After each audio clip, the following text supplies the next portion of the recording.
Breaking news చూస్తున్నాం. Congress బీఆర్ఎస్లకు BJP strong counter ఇచ్చింది. కేసీఆర్ బాటలోనే రేవంత్ నడుస్తున్నారంటూ సీఎంపై ఫైర్ అయ్యింది. బీఆర్ఎస్ కాంగ్రెస్ ఒకటేనని కేంద్ర మంత్రి బండి సంజయ్ వ్యాఖ్యానించగా సీఎం రేవంత్ కు బీజేపీ ఎంపీ రఘునందన్ కౌంటర్ ఇచ్చారు. 7వ తరగతి చదివిన రేవంత్ కు బడ్జెట్ అర్థం కాదని ఎద్దేవా చేశారు. చదువుకున్న వారిని పక్కన పెట్టుకుంటే బడ్జెట్ అర్థమవుతుందన్నారు. తెలంగాణ బడ్జెట్ చూస్తే కేంద్రం ఏమిచ్చిందో తెలుస్తుందని హితవు పలికారు. కేంద్రం నుంచి వచ్చిన నిధులపై తెలంగాణ బడ్జెట్లోనూ ప్రస్తావించిన విషయం రేవంత్ కు తెలియదా అని ప్రశ్నించారు. కొడంగల్ లాగా మెడికల్ కాలేజీకి 20 కోట్లు ఎందుకు ఇవ్వలేదని ప్రశ్నించారు.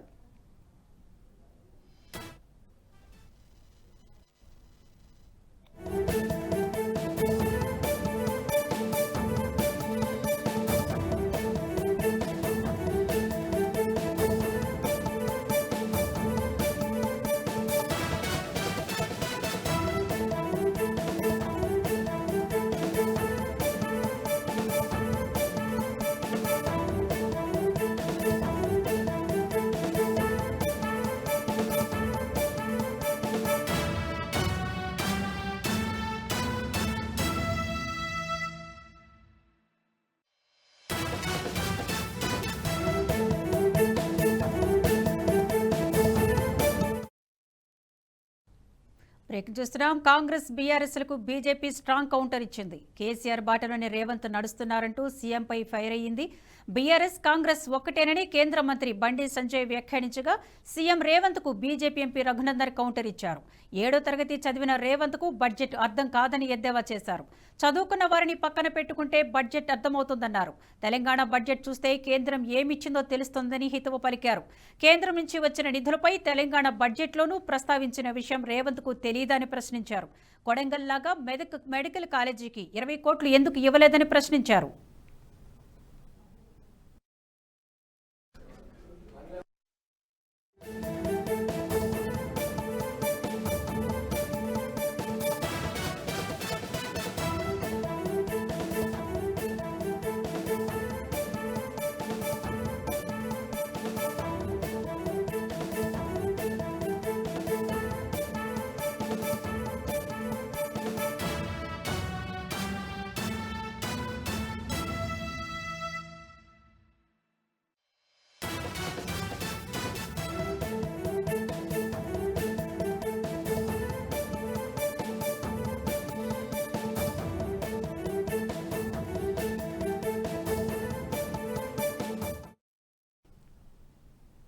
కాంగ్రెస్ బీఆర్ఎస్లకు బీజేపీ స్ట్రాంగ్ కౌంటర్ ఇచ్చింది. కేసీఆర్ బాటలోనే రేవంత్ నడుస్తున్నారంటూ సీఎంపై ఫైర్ అయింది. ఇక ఇదే అంశానికి సంబంధించి మరింత సమాచారాన్ని మా ఎగ్జిక్యూటివ్ శివప్రసాద్ లైవ్లో అందిస్తారు. శివప్రసాద్, చెప్పండి, దీనికి సంబంధించిన డీటెయిల్స్ ఏంటి? బడ్జెట్కి సంబంధించి, కేంద్ర బడ్జెట్కి సంబంధించి తీవ్రమైనటువంటి విమర్శలు చేస్తున్న కాంగ్రెస్ ప్రభుత్వాన్ని, రేవంత్ రెడ్డిని, అలాగే మిగిలినటువంటి ఎవరైతే మిగిలిన వాళ్ళందరూ మాట్లాడుతున్నారో వాళ్ళందరికీ కూడా బీజేపీ శాసనసభ్యుడు రఘునందన్ చాలా తీవ్రమైనటువంటి గట్టి పోటీ ఇచ్చారు. ముఖ్యంగా అత్యంత ప్రధానంగా కనుక మనం చూసినట్టయితే కేంద్రం ఏవైతే రాష్ట్రానికి గతంలో చేసిందో ఇప్పుడు కూడా చేస్తుందో వాటన్నిటిని గురించి కూడా రఘునందన్ చాలా సుస్పష్టంగా మాట్లాడి వాటన్నిటి యొక్క వివరణ అంతా కూడా చెప్పే ప్రయత్నం చేశారు. అట్లాగే రేవంత్ రెడ్డి కూడా మీరు బడ్జెట్లో ఏం చేశారు, ముఖ్యంగా మీరు బడ్జెట్లో అత్యంత ప్రధానంగా చేసింది 20 కోట్ల రూపాయలు మీరు కొడంగల్లో మెడికల్ కాలేజీకి మీరు అలాట్ చేశారు. అదే 20,000 కోట్ల రూపాయలు మీరు ఎందుకు దానికి మెదక్లో శాంక్షన్ చేయలేదు అని చెప్పి చాలా గట్టిగా డిమాండ్ చేసినటువంటి పరిస్థితి కనిపిస్తోంది. అనేక రకాల స్టేట్స్ పేరు దాంట్లో ప్రస్తావించలేదు, అనేక రకాలైనటువంటి అంశాలు దాంట్లో ప్రస్తావనకి రాలేదు. కేవలం తూర్పు రాష్ట్రాలు, ముఖ్యంగా అట్లాగే ఆంధ్రప్రదేశ్, బీహార్, వాటి ప్రస్తావన వచ్చింది తప్ప మిగిలిన రాష్ట్రాల గురించి చెప్పలేదు. అంత మాత్రాన మీకు ఎవరికి ఫండ్స్ ఇవ్వనట్టు కాదు కదా. అందువల్ల మీరు ఈ రకమైనటువంటి మాటలు మాట్లాడడం కరెక్ట్ కాదు. కేవలం అతి తక్కువ చదువుకున్నటువంటి మీకు చదువుకున్న వాళ్ళు ఎవరైనా పక్కన పెట్టుకుంటే మీకు దాని గురించినటువంటి అవగాహన ఏర్పడుతుంది. బడ్జెట్ మొత్తం చదివితే తెలుస్తుంది. అంతేగాని అవేమీ లేకుండా ఇలా మాట్లాడడం సమంజసం కాదు అని చెప్పి చాలా గట్టిగా రఘునందన్ కౌంటర్ ఇచ్చారు. At the same time Pralhad Joshi కూడా హైదరాబాద్ వచ్చారు. ఈ సందర్భంగా హైదరాబాద్లో జరిగినటువంటి పత్రికేత సమావేశంలో ఆయన కూడా మాట్లాడారు. రాష్ట్రానికి ఏమేం కేటాయించారు, ఎన్ని వేల కోట్ల రూపాయలు రాష్ట్రానికి కేటాయించారు అనే అంశాన్ని కూడా ఆయన ప్రస్తావించారు. ముఖ్యంగా రోడ్ల విషయంలో చాలా శ్రద్ధ తీసుకుంది. హైదరాబాద్ టు బెంగళూరు మొత్తం 6 లైన్లు ఉన్నటువంటి ప్రత్యేకమైనటువంటి హై స్పీడ్ రోడ్స్ యొక్క నిర్మాణానికి శాంక్షన్ చేసింది ఈ కేంద్ర ప్రభుత్వం. అట్లాగే ఇంకేమైనా మీ దగ్గర అభ్యర్థనలు ఉంటే అవి కూడా చేయడానికి మేము సిద్ధంగా ఉన్నాం. ఏ రకంగా అన్యాయం చేసింది అని చెప్పి ఆయన కూడా ప్రశ్నించారు. అందువల్ల భారతీయ జనతా పార్టీకి సంబంధించినటువంటి ప్రతినిధులు ఇటు రాష్ట్రంలో కానీ కేంద్రం నుంచి వచ్చిన వాళ్ళు కానీ చాలా పెద్ద ఎత్తున రేవంత్ రెడ్డి యొక్క ఆరోపణని కౌంటర్ చేస్తున్నటువంటి పరిస్థితి కనిపిస్తుంది. అంటే కేటీఆర్ కూడా గతాన్ని మర్చిపోయారంటూ బీజేపీ ఫైర్ అయినట్లు కూడా చూస్తున్నాం. మన దీన్ని ఎలాగ మళ్ళీ అడగండి. కేటీఆర్ కూడా గతాన్ని మర్చిపోయారంటూ బీజేపీ కేటీఆర్ మీద కూడా ఫైర్ అయినట్లు మనం చూస్తున్నాము. అది పెద్ద ప్రస్తావించవలసినటువంటి అంశం కాదు. మనకి ముఖ్యంగా ఇక్కడ తీసుకుంటే ఎవరి మీద ప్రధానంగా వాళ్ళు విరుచుకుపడుతున్నారు అనేది ప్రధానం. ఇప్పుడు వాళ్ళిద్దరి మధ్య సంఘర్షణ జరుగుతోంది. కాంగ్రెస్కి అట్లాగే బీఆర్ఎస్కి అదో డిఫరెంట్ ఇష్యూ. భారతీయ జనతా పార్టీకి సంబంధించి కేంద్రం మాకు బడ్జెట్లో సరైనటువంటి స్థానం కనిపించలేదని వాళ్ళు తీర్మానం చేసి మరీ ఇక్కడి నుంచి పంపించినటువంటి పరిస్థితి. ఆ తీర్మానంలో బీఆర్ఎస్ కాంగ్రెస్ రెండు కలిసే ఉన్నాయి. ఇద్దరు కలిసే తీర్మానం మీద సంతకం చేశారు. అందుకే కదా బీజేపీ వాళ్ళందరూ కూడా కాంగ్రెస్ బీఆర్ఎస్ రెండు ఒకటేనని చెప్పి మాట్లాడుతున్నారు. బండి సంజయ్ కూడా ఇందాక అదే అంశాన్ని ప్రస్తావించి మాట్లాడారు.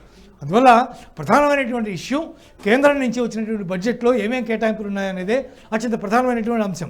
ప్రధానమంత్రికి సంబంధించినటువంటి కొన్ని ఏవైతే యోజనలు ఉన్నాయో వాటిని అసలు కాంగ్రెస్ గతంలో బీఆర్ఎస్ ప్రభుత్వం అధికారంలో ఉన్నప్పుడు ఇక్కడ అసలు వాటిని అమలు చేయనే లేదు. చాలా స్కీములు అమలు చేయలేదు. అమలు చేసినటువంటి స్కీమ్స్ అన్నీ కూడా తమ పేరు చెప్పుకునేటువంటి పరిస్థితులు చాలా స్కీమ్స్ విషయంలో ఉన్నాయి. అందువల్ల వీటన్నిటిని కూడా వాళ్ళు ప్రస్తావించి క్లారిటీ తేవడానికి ప్రయత్నం చేస్తున్నటువంటి పరిస్థితి కనిపిస్తుంది.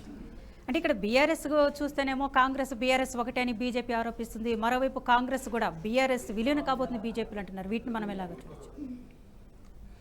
బీఆర్ఎస్ బీజేపీ ఒకటేనని కాంగ్రెస్ మాట్లాడుతుంది. కాంగ్రెస్ బీఆర్ఎస్ ఒకటేనని బీజేపీ మాట్లాడుతుంది. ఎవరెవరు ఒకటే అనే దాని మీద ప్రధానమంత్రి నరేంద్ర మోడీ ఆల్రెడీ క్లారిటీ ఇచ్చారు. మొన్న ఎన్నికల సందర్భంగా మాకు ఎటువంటి సంబంధము లేదు, మాకు వాళ్ళతో ఎట్లాంటి పొత్తు లేదు, మేము వాళ్ళతో ఎట్లాంటి సంభాషణలు జరగట్లేదు, నా దగ్గరికి వస్తే కూడా నేను నిర్ద్వంద్వంగా తిరస్కరించాను, మాకు వాళ్ళకి ఏ విషయంలోనూ సంబంధం లేదని చాలా స్పష్టంగా చెప్పేశారు ఆల్రెడీ ఎన్నికల టైంలోనే. అంత జరిగిన తర్వాత మళ్ళీ ఆ రెండు పార్టీలు ఒకటే, బీఆర్ఎస్ బీజేపీ ఒకటే అని మాట్లాడడంలో అర్థం లేదు. కానీ తీర్మానం అంశంలో కేంద్రానికి సంబంధించి ఇద్దరు కూడా ఒకే కాగితం మీద సంతకం పెట్టి తీర్మానాన్ని వాడు అభిశంసిస్తూ తీర్మానం చేసి పంపించారు కదా. దాని మీద ఇద్దరు కలిసి సంతకాలు పెట్టారు కదా. బీజేపీ బీఆర్ఎస్ ఒకటే అయితే ఎందుకు సంతకాలు పెడతారు? కాబట్టి కాంగ్రెస్ బీఆర్ఎస్ ఒకటే అనేటటువంటి బీజేపీ ఏదైతే వాదన చేస్తుందో దాంట్లో కొంత నిజం ఉండే అవకాశం ఉంది. నేను అనేక రకాల కుంభకోణాలు వెలుగులోకి వచ్చాయి. గొర్రెల కుంభకోణం 700 కోట్లని వాళ్ళే చెప్తున్నారు. గవర్నమెంట్ ఆల్రెడీ స్పష్టం చేసింది ఇప్పటికే. అట్లాగే కేసీఆర్ పంపిణీ చేసినటువంటి కిట్స్కి సంబంధించి మాట్లాడుతున్నారు. అట్లాగే బతుకమ్మ చీరల గురించి మాట్లాడుతున్నారు. మరి ఇన్ని రకాలైనటువంటి ఆరోపణలు చేస్తూ కూడా 100 కోట్ల కుంభకోణానికే కవిత తిహార్ జైల్లో ఉంటే 700 కోట్ల కుంభకోణం జరిగినప్పుడు ఎంత భారీ ఎత్తున ఇక్కడ అరెస్టులు జరగాలి, ఎంత భారీ ఎత్తున దీని మీద విచారణ జరగాలి. ఇంతవరకు అవేం జరగట్లేదే. ఫోన్ ట్యాపింగ్ కేసులో మరణ వ్యక్తులు ఉన్నారు దీంట్లో ఇన్వాల్వ్ అయ్యారని ఎవరైతే 4 పెద్ద స్థాయి అధికారులు ఎవరైతే అరెస్ట్ అయ్యారో వాళ్ళందరూ కూడా కోర్టుకు ఇచ్చినటువంటి వాంగ్మూలంలో స్పష్టంగా చెప్పినప్పటికీ కూడా వాళ్ళందరూ ఎందుకు బయట తిరుగుతున్నారు? వాళ్ళు ఎవరి విషయంలో ఎందుకు చర్యలు తీసుకోలేదు కాంగ్రెస్ ప్రభుత్వం? ఇవన్నీ ఇట్లా వేసుకుంటే చాలా ప్రశ్నలు వస్తాయి. కేవలం ఉదాసీన వైఖరి వహిస్తోంది కాంగ్రెస్ ప్రభుత్వం ఇక్కడ జరిగినటువంటి స్కామ్స్ విషయంలో అనేది స్పష్టంగా కనిపిస్తోంది. కాళేశ్వరం ప్రాజెక్టు విషయంలో అంత హంగామా చేసి విజిలెన్స్ నివేదిక కోరి, సింగిల్ సిట్టింగ్ జడ్జి నివేదిక కోరి, అట్లాగే ఎన్డీఎస్ఏ నివేదిక కోరి ఇన్ని నివేదికలు వచ్చి 1,80,000 కోట్ల 94,000 కోట్ల అనే దాని మీద ఇంకా డిస్కషన్ జరిగే పరిస్థితి ఏంటి? 1,00,000 కోట్ల రూపాయలు దుర్వినియోగం అయిపోయినాయని చెప్తుంటే ఒక పక్క మరి అట్లాంటి పరిస్థితి వస్తే ఆ డ్యామ్ అసలు పనికిరాదని ఎన్డీఎస్ఏ ఆల్రెడీ ఎప్పుడో చెప్పింది. మరి ఎవరైతే బాధ్యులు అయ్యారో వాడి మీద ఎందుకు చర్యలు తీసుకోలేదు? ఇవన్నీ కూడా రకరకాల క్వశ్చన్స్ దీంట్లో వస్తున్నాయి. కాబట్టి బీఆర్ఎస్ విషయంలో కాంగ్రెస్ ఉదాసీన వైఖరి వహిస్తోంది అనేది స్పష్టమైనటువంటి విషయం. అంటే ఒకటి ఏదైనా ఉంటే బీఆర్ఎస్ కాంగ్రెస్ మధ్య ఉండాలి కానీ బీజేపీ బీఆర్ఎస్ మధ్య ఉండే అవకాశం లేదనేది బీజేపీ వాళ్ళ వాదనగా కనబడుతుంది. Thank you for the update Sivaprasad.